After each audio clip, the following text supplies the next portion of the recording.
You wake up tired. Again. You slept 8 hours, maybe even 9, and still, your eyes are heavy, your brain is foggy, and the first thought you have before your feet even touch the floor is, how long until I can sleep again? But then there's that person. You've seen them. The one who runs a business, hits the gym, reads, creates, and somehow functions on 6 hours like it's nothing. And you're lying there, buried in your blanket, wondering what's wrong with you. Here's the truth nobody tells you. The problem isn't how long you slept. The problem is how you slept. Stay with me, because what you're about to understand will change the way you see rest, energy, and what you're actually capable of. Your brain is not a machine that just needs to be switched off for 8 hours. It's a living, cycling system. Every single night, your brain moves through stages.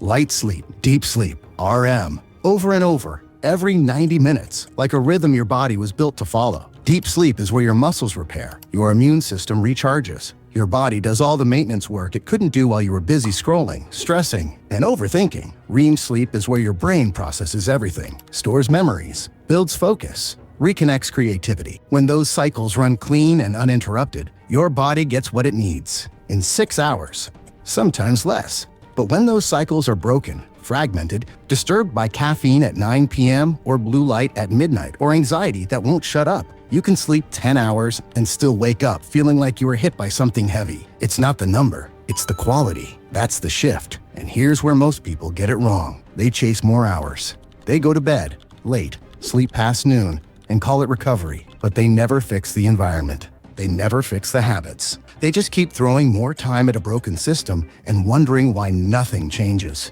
More time in a broken system doesn't fix the system, just makes you more comfortable inside the problem. You've done this. Maybe not with sleep, but with something. You spent more hours studying without actually studying. More hours at the gym without actually pushing. More hours online without actually learning anything. Time without intention is just time disappearing.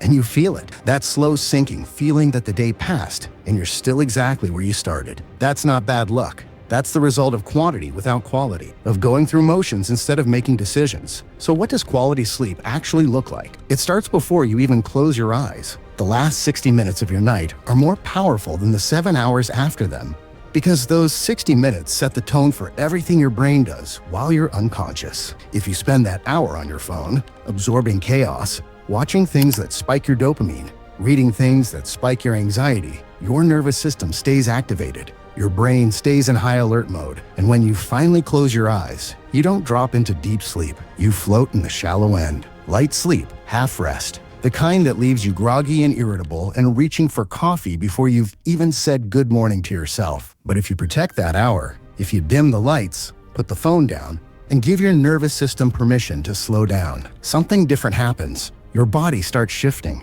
Your breathing deepens. Melatonin rises naturally, and when you close your eyes, you fall fast, deep, real. That's the difference. Not genetics, not some special ability that certain people are born with. Habit, structure, the decision to treat rest like the performance tool it actually is. Because here's what nobody wants to say out loud. Sleep is not passive. Sleep is not what happens when you finally give up on the day. Sleep is active recovery. It is the work your body does to prepare you for tomorrow. And if you treat it casually, if you make it the last priority after every other distraction, you will always wake up behind. You will always start the day in debt. And you know what that debt costs you. It costs you focus in the morning when your work matters most. It costs you patience in conversations that need your best self. It costs you motivation in the afternoon when the next step is right in front of you, but your brain is too foggy to see it. You're not lazy, you're depleted, and there's a difference. But the solution to depletion isn't more sleep. It's smarter sleep. Consistency is where this changes. Your body is not confused by sleeping less.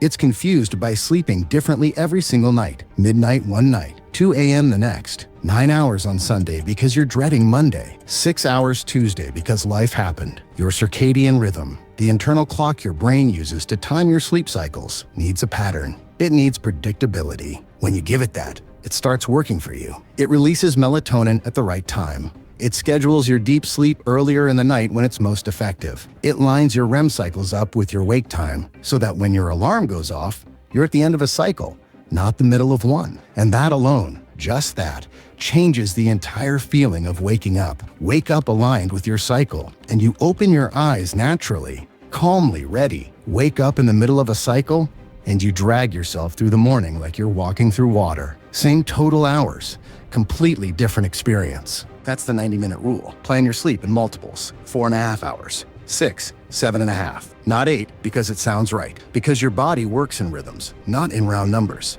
And then there's the morning. The first 5 minutes after you wake up are where most people lose the entire day. Phone in hand before their eyes have adjusted. Notifications before a single real thought. The world's chaos imported directly into a brain that hasn't even had the chance to become itself yet. You wonder why the day feels reactive, why it feels like you're always catching up, because you started it by handing your attention to everyone else before you even stood up. Step outside instead. Sunlight, 10 minutes. That light hits receptors in your eyes that signal your brain to stop producing melatonin and start producing serotonin. Alertness rises. Mood lifts. The fog clears. Not because of caffeine, not because of willpower, because of biology working exactly the way it was designed to. Then move. Cold water on your face. 20 push-ups. Anything that raises your heart rate and tells your body that today is real, today is happening, and you are not going back to bed. That's not motivation. Motivation fades. That's a system, and systems don't need you to feel ready. They just need you to begin. This is the part that separates the people who talk about changing from the people who actually do. It's not about finding the perfect moment to start. It's not about waiting until life gets less busy or less complicated or less overwhelming. Because life will always be something. There will always be a reason to wait. And every single day you wait, the version of you that you're capable of becoming falls a little further behind the version of you that's standing still. You feel behind. You've felt it for a while. You look at people your age and think they're ahead. They're figuring it out and you're still trying to find the starting line. But being behind isn't permanent. It's a position, not a destination. And positions change the moment you decide to stop managing your excuses and start managing your mornings. Start managing your nights. Start treating your sleep the way champions treat their training, with intention, with structure, with complete seriousness. Because here's what 8 hours of chaotic sleep and 6 hours of aligned, optimized, intentional sleep will teach you. It was never about the number. It was always about who you decide to be before you close your eyes, and the moment you open them again. That decision is yours. Every single night, every single morning. No one is coming to fix your sleep. No one is coming to manage your habits, or build your discipline, or drag you out of the pattern you've settled into. That's your work. And the fact that you're still here, still listening, still wanting more for yourself, that means something. That means you're not done. That means somewhere in you, the version that wakes up sharp and focused and ready is waiting, not for permission, not for a perfect schedule, just for you to choose it. So tonight, put the phone down an hour earlier. Set your alarm to the end of a cycle. Step outside in the morning before you check a single notification. Move your body before your excuses wake up. Do it again tomorrow and the day after, not because you feel motivated, because you decided. And decisions, made consistently, become the life you didn't think was possible for someone like you, until it is.